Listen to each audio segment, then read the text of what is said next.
The very first One Punch Man A Hero Nobody Knows beta session has come and gone, which means it's time for me to do my obligatory first impression video. I played 28 games during the beta, I've been tracking them all, and I had a blast. But of course, I do have some things we need to talk about. Firstly, I'll say that it feels good. I think it's a lot of fun stringing together combos with the One Punch Man cast, and if that's all you're looking for out of your arena fighter, I think you should be excited about One Punch Man A Hero Nobody Knows, especially if you're interested in create-a-character, semi-open world stories that allow you to interact with the initial cast. But if you're a part of that crowd that's really looking for a competitive arena fighter with complex mechanics and mix-up options similar to what we have in traditional fighting games, this game is not for you.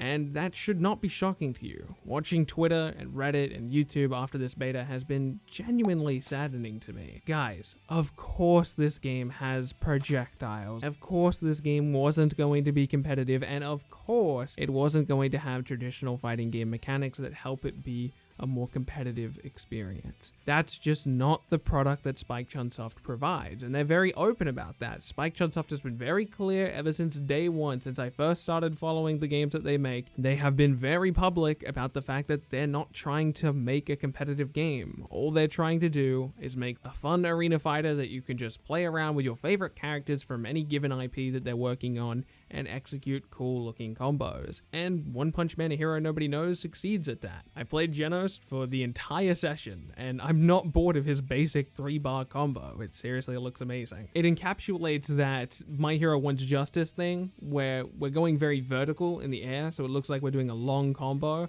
but it doesn't have us do any air combat. I don't know how to properly explain that. We go into the air with our combo, but we never make decisions in the air. Does that make sense? And I really like that, aesthetically and mechanically. If you are hopeful for a more competitive arena fighter, well, Kill la Kill If exists. If that's not your cup of tea, maybe there's not enough characters for you. Baiken Studios did recently announce Wants Justice 2, which is going to have a whopping 40 characters. And given Baiken's history, they're capable of making something relatively competitive. Not 2D fighting game levels of competitive, but certainly possible. Now, with all of that out of the way, let's talk about the actual game. The game follows a pretty basic combo pattern. Anybody should be able to pick this up and use the combos. For the most part, with some exceptions, it's just basic light combos or auto combos into a special move, which works for this type of game. And in fact, there's even a little more freedom than I was expecting. For example, on Genos, the combo I was using was simply spam light until I do the big kick at the end of it, and then I use my special 1, which is actually my 2-cost move,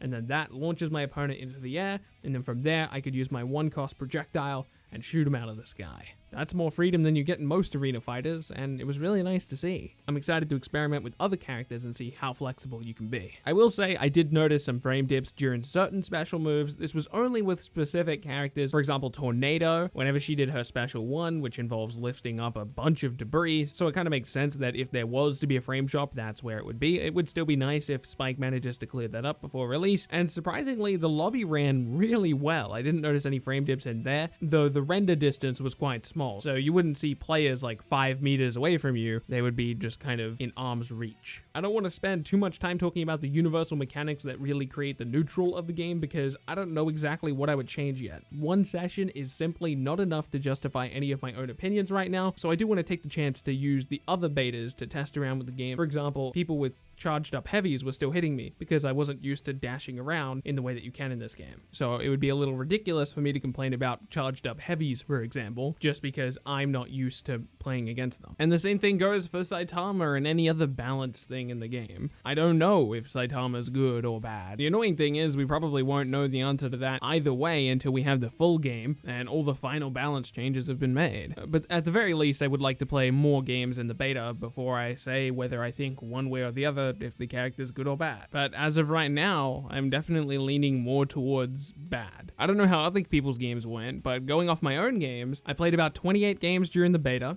A total of 26 of them were against the Saitama team, and I lost one of those games. It was actually against none other than Globku, who I was lucky enough to run into randomly in matchmaking. Now, yes, I lost to a Saitama, but I don't think I lost this match because of Saitama. I think if you run 100 matches between me and Globku, let's say we ran a simulation and we had an AI that played the exact way that I play versus the exact way that Globku plays, or even if me and Globku just sat down and played 100 matches together in any arena fighter, I think he would walk out out with a good 70 to 80 win. I would consider Glubko a significantly better player than me. So even though he beat me with Saitama in the beta, I don't think that's particularly good evidence to say that Saitama is conclusively good or bad. I personally didn't use Saitama until my very last match of the beta, which was cut a little bit short by the servers closing. I will spend the next couple beta sessions trying out more characters, which will include Saitama. I'll do a more cohesive video explaining all of my full thoughts on the subject once we have more game time, or at least once I have more game time.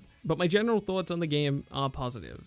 Even if Saitama does turn out to be a problem, Spike Chunsoft has given us the option to play 2 different playlists, one with Saitama and one without. In the Saitama playlist, you don't have to play Saitama, but in the Saitama banned playlist, obviously you can't play Saitama. So if you think Saitama's playstyle is annoying, or he ends up being really overpowered, well, there's a new playlist for you. I'm certainly looking forward to the next beta session, and I hope you are too. My name is MidBilbsy, and I'll be sure to see you in the next video.